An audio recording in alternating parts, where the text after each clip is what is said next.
La Fédération des syndicats et associations des étangs de Nouvelle-Aquitaine est heureuse de vous présenter aujourd'hui un film sur les digues d'étangs et sur les systèmes anti-bâtillage.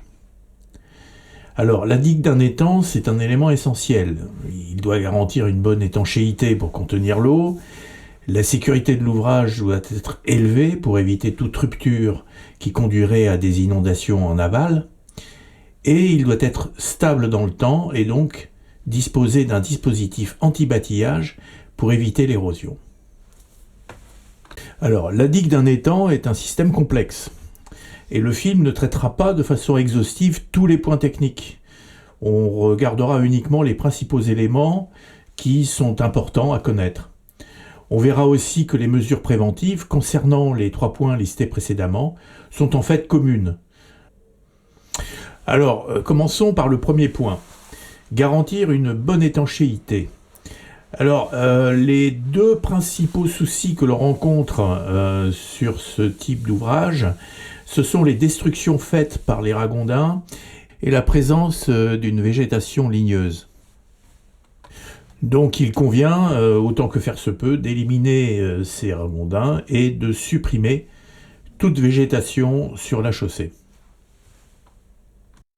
Concernant la sécurité de l'ouvrage, il y a essentiellement 2 sujets de préoccupation.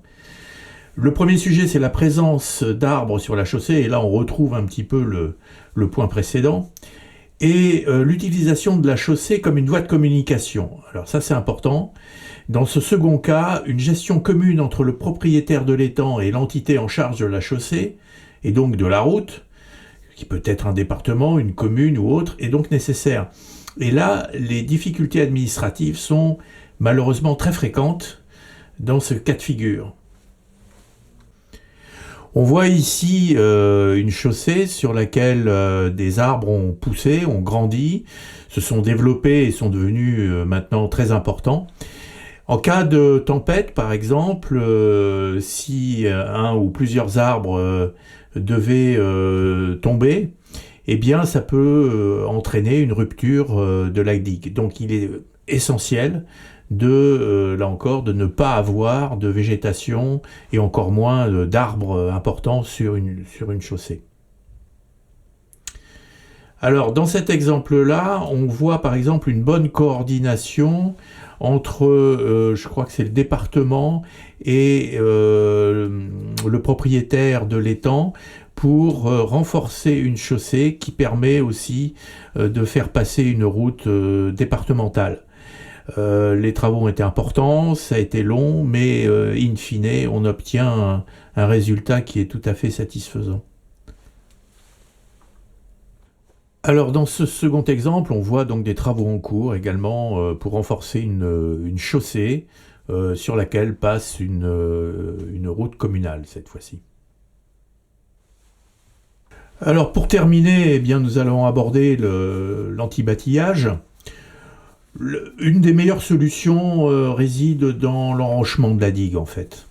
Et en faisant ce travail, pour éviter donc l'érosion faite par les microvagues qui sont soulevées par le vent, on lutte contre les dégradations faites par les ragondins également. Voilà, nous sommes arrivés au terme de ce petit documentaire. Bon, j'espère que ça vous aura intéressé. Encore une fois, ce n'est pas exhaustif, mais cela vous permet d'avoir quelques pistes d'amélioration et de gestion de votre digue d'étang. Merci pour votre fidélité et à bientôt pour un nouveau documentaire.